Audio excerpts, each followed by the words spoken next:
30 men, 30 men, one prize, the road to WrestleMania. Over the top rope, both feet touch the floor. No friends, no allies, 30 men. It's in January, WrestleMania, no allies, both feet, 30 men. It's a lot of dudes hugging in corners for an hour, 30 men. The road to WrestleMania, the Royal Rumble is sometimes bad. I'm Adam from WhatCulture.com, and here are 10 things WWE want you to forget about the Royal Rumble. Number 10, fluctuating times. The rules of the Rumble are pretty clear. Over the top rope, both feet, every 90 seconds, or 2 minutes sometimes if they're feeling randy. So yes, every 90 seconds a superstar enters the match. These are the rules, the strict rules, that also, as it turns out, don't mean a single solitary shit. Sometimes the gap between entrants barely scratches a minute, sometimes over 2 minutes passes between countdowns. Look, take it from someone who's seen a Rumble be called live from backstage. They are absolute messes. Sometimes the timing of an entrance doesn't matter, sometimes it has to be a bang-on reaction to a physical cue in the ring, and if the timing is messed up, you shave 20 seconds off the official time. It's fairly common knowledge that the intervals between countdowns are kayfabe, but it's not exactly in WWE's best interest to let you know their steadfast rules are garbage. Speaking of, number 9, the Finley DQ nonsense. This did not make one dick of sense. Let me throw it open to you, the kind but intense viewer. Tell me how this works. First off, let me just make it clear that in the Rumble, anything goes. It's no disqualification. You can use weapons like in 2001. You can start attacking your opponents before your number comes up like Al Snow did in 2001. Anything goes. It's a 2008 Royal Rumble, and Finley somehow got himself disqualified. I don't know how he did it. Hornswoggle was in the match because of course he was. Mark Henry and Viscera were going to attack Hornswoggle because he's in the match, and that's fair. When Finley ran out ahead of his allotted time, like Al Snow did, remember, and left with Swoggle and didn't come back, leaving the commentators going, what happened? And I don't know.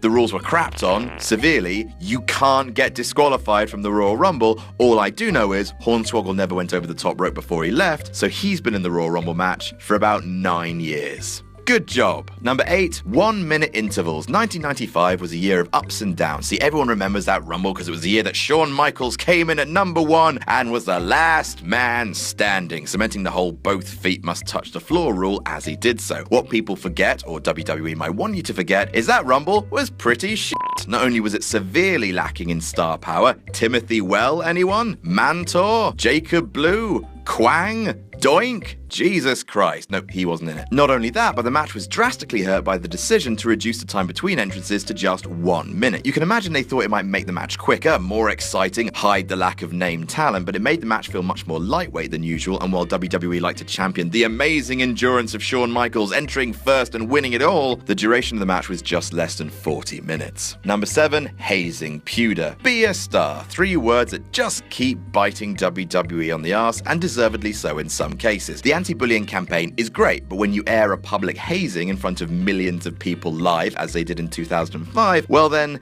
there's a conflict there. Daniel Pewter was a tough enough contestant with a forehead that just didn't quit, who got into boiling hot water when he shoot-fought Kurt Angle on SmackDown and nearly broke the man's arm. Kurt was embarrassed, and Pewter was punished. Severely. Live. He entered the Rumble match 3rd, and in a situation explicitly designed to kick his ass, he was greeted by 3 of the most notorious backstage enforcers in the company. Eddie Guerrero, Chris Benoit, and Hardcore Hollywood soon joined the fray. They chopped his f***ing bollocks off for the heat he'd built up backstage, and it's ugly viewing when you go back and watch it. Number 6, actively trolling the fans. Couldn't do this list without mentioning 2015 just a little bit, right? So everyone knows the story. Daniel Bryan eliminated early, Rumble is broken from that point on, Reigns wins, tea and cake. But what the big dubs might want to sweep under the carpet is just how explicitly they were mocking the fans. Daniel Bryan, the fans' dream winner, was eliminated, then out came Goldust, with the Tron reading loud and clear, "Shattered Dreams."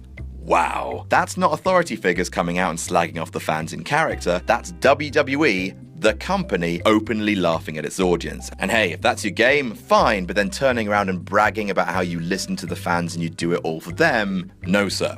No, sir. Number 5, Alex Riley is accidentally eliminated. Riley never really felt like he reached his full potential in WWE. He was a good stooge for The Miz during his WWE Championship run. He was a reasonably good wrestler and talker. He had a good look. He was on commentary in NXT, but it never quite clicked for him, and that might be because of mistakes like this giant pelican. The 2011 Royal Rumble with its 40 competitors, which didn't really work, and Alex Riley was being worked over in the corner by John Cena. Riley was tipped over the top rope, and then whoops, he falls out of sight to the floor, and you can see John reaching out to try and catch him. That's because that wasn't supposed to happen. And hey, in 30 years of the Royal Rumble, it was bound to happen once or twice. Those ropes are slippery. Riley accidentally planted himself in front of refs, so he had to go to the back, and since he was involved in John Cena's big elimination later in the Rumble, that had to be drastically changed on the fly. And of course, that kind of accident, that can happen to the best of them. Number 4, Steve Austin is accidentally eliminated. Even Stone Cold Steve Rattlesnake isn't immune from the odd major up, and the major was certainly in the barracks this time. 1996, and Austin was still going under the moniker The Ringmaster. It was late in the Rumble when he was eliminated by Fatu. Thing is, it just sort of happened in the background. You couldn't really see it. The reason for that was, it wasn't meant to happen. According to Austin himself on his podcast, he was supposed to make it to the Final 4 of the 96 Rumble, but a case of the oily ropes saw to that. He lost his hold and was dumped outside. As he walked to the back, Austin can be seen gesturing at Shawn Michaels that an upcoming spot between the two of them would have to be changed because, well, Big Steve ain't here no more. Number 3, Randy Savage accidentally eliminates himself. Those two were somewhat understandable accidents. People slip, it happens. This one is bloody stupid. Randy Savage has a habit of forgetting the rules of the Royal Rumble match. In 1993, he tried to pin Yokozuna, which led to him being unconvincingly thrown over the top rope, when in actual fact it looks like he just jumped over himself. Well, that may have just been a joke the Office were playing on Savage because the year earlier, in 1992, the Macho Man screwed the pooch in the middle of the match. He was very cross with Jake the Snake Roberts on the outside, and in order to get to him on the outside, Savage took it upon himself to jump out of the ring,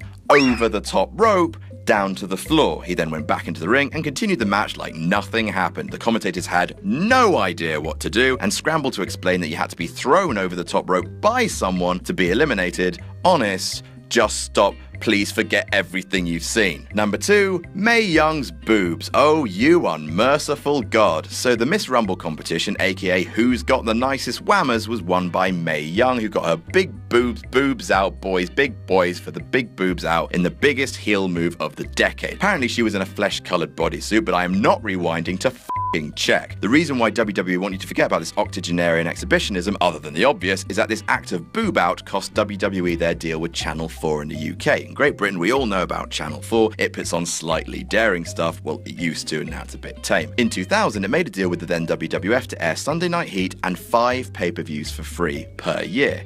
Get in! Problem was, Channel 4 saw the bit with Mae Young's boobs and thought, that, put the remaining pay-per-views in the deal on a 50-minute tape delay, editing out adult content themselves, and refused to renew the deal at the end of the year, costing UK fans heaps of free pay-per-views.